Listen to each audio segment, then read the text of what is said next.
आज हम बात करने वाले हैं कक्षा 8 गणित विषय में दूसरा अध्याय है एक चर वाले रैखिक समीकरण। क्या होते हैं एक चर वाले रैखिक समीकरण और इन्हें कैसे हल किया जाता है, ये हम सीखने वाले हैं। आज से हमारा दूसरा अध्याय शुरू हो रहा है।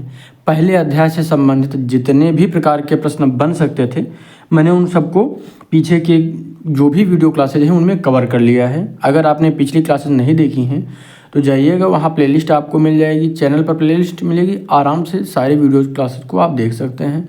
अगर आप सारे वीडियोस देखते हैं तो आपको एक बहुत ही बेहतरीन तैयारी का विकल्प यहाँ से मिल जाता है। चैनल पर नए हैं तो सब्सक्राइब करिएगा और अपनी तैयारी को बेहतर बनाइएगा। जो भी क्वेश्चन या टॉपिक नहीं समझ में आ रहा है कमेंट कर दीजिएगा, हम दोबारा से उसे आपको समझा देंगे। चलिए शुरुआत करते हैं। अध्याय 2 एक चर वाले रैखिक समीकरण वास्तव में होते क्या हैं। मैं एक बात और बता दूं, बहुत बड़ी वीडियो नहीं बना रहा हूं ताकि आप लोगों को दिक्कत ना हो। अधिकतम 10 मिनट के वीडियो समय अपलोड कर रहा हूं। आने वाले कुछ समय में 1 से 1.5 घंटे के वीडियो आपको मिलेंगे। और जो भी जिसे कक्षा 8 है तो कक्षा 8 की पूरी प्लेलिस्ट यानी पूरी एक ही वीडियो में आपको एक ही वीडियो में सारे टॉपिक कवर किए जाएंगे। बाकी प्लेलिस्ट में सारी चीज़ें आप अभी से देख सकते हैं। सभी क्लास की अलग अलग प्लेलिस्ट बनी हुई है। आप जाएंगे वहाँ पर चेक करेंगे प्लेलिस्ट के ऑप्शन में, तो सारी चीज़ें वहाँ पर आपको देखने के लिए मिल जाएंगी। आप जिस भी क्लास में जो भी टॉपिक या जो भी सब्जेक्ट पढ़ना चाहते हैं आपको वहाँ पर उपलब्ध रहेगा। चलिए यहाँ पर शुरुआत करते हैं। क्या होता है पहले हम ये समझ लेते हैं। तो यहाँ पर आपको परिभाषा समझा देते हैं। जिस समीकरण में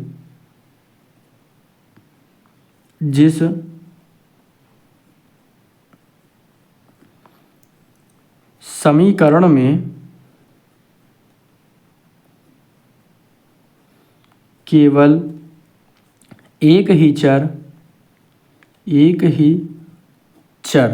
ठीक है, ये याद रखिएगा। इसको क्या चर को इंग्लिश में बोलते हैं वेरिएबल, ठीक है, याद रखिएगा। इसको हम लिख भी दे रहे हैं, ठीक है। आगे देखते हैं। हो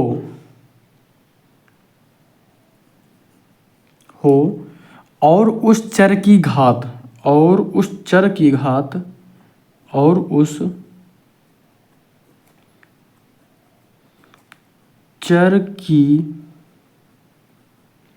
घात यानी जो पावर है वो 1 हो। इसको ब्रैकेट में लिख लेते हैं। पावर जो है 1 हो, उसे एक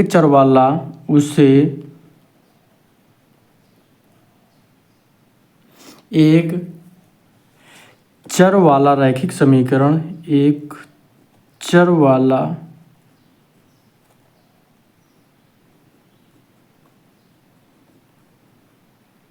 रैखिक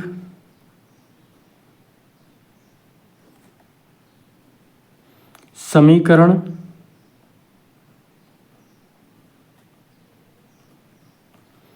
कहते हैं, ठीक है। अब यहाँ पर समझा देते हैं आपको। जैसे लिखा हुआ है ax + b, ठीक है, बराबर 0।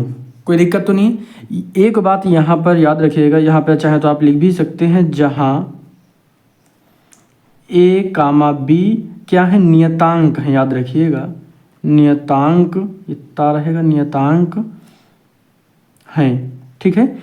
और जो a है ये कभी भी 0 के बराबर नहीं होगा। यानी जो a है a not = 0, ये कभी भी 0 नहीं होगा, ठीक है।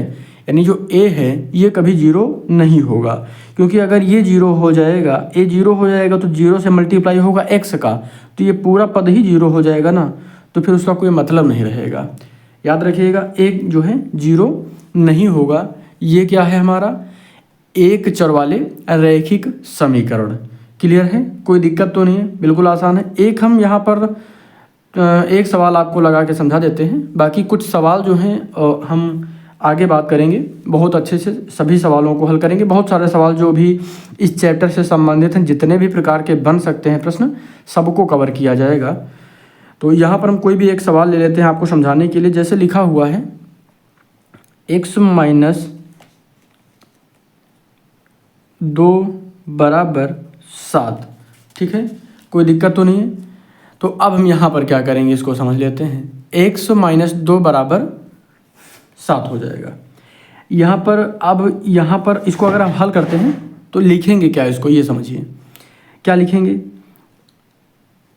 x माइनस 2, अब हमको इस माइनस 2 को हटाना है तो हम क्या करेंगे, इधर प्लस 2 करेंगे। अगर इधर प्लस 2 करेंगे तो इधर भी प्लस 2 करना पड़ेगा। तो यहाँ पे क्या लिखेंगे, दोनों पक्षों में क्या लिखेंगे, दोनों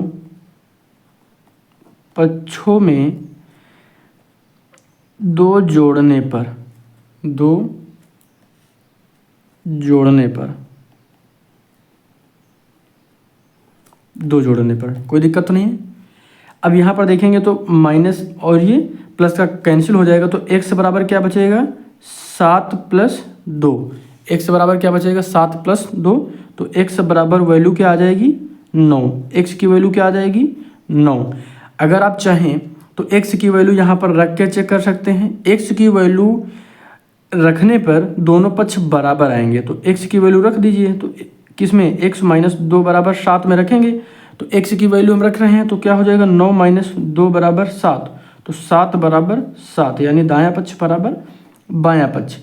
तो इस तरीके से सवालों को हल किया जाएगा।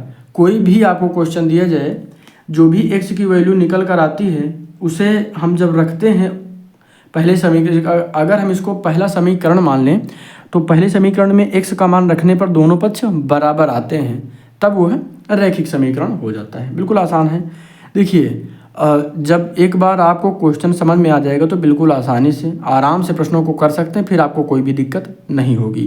किसी भी प्रश्न में डाउट है तो ज़रूर बताइएगा। चलिए हम आगे के जो भी कुछ प्रश्न हैं उनको हम अगले वीडियो में कवर करते हैं। सब्सक्राइब करिएगा बिल्कुल आसानी से समझने के लिए सवालों को, और कोई भी डाउट आपके मन में तो ज़रूर कमेंट करें। धन्यवाद।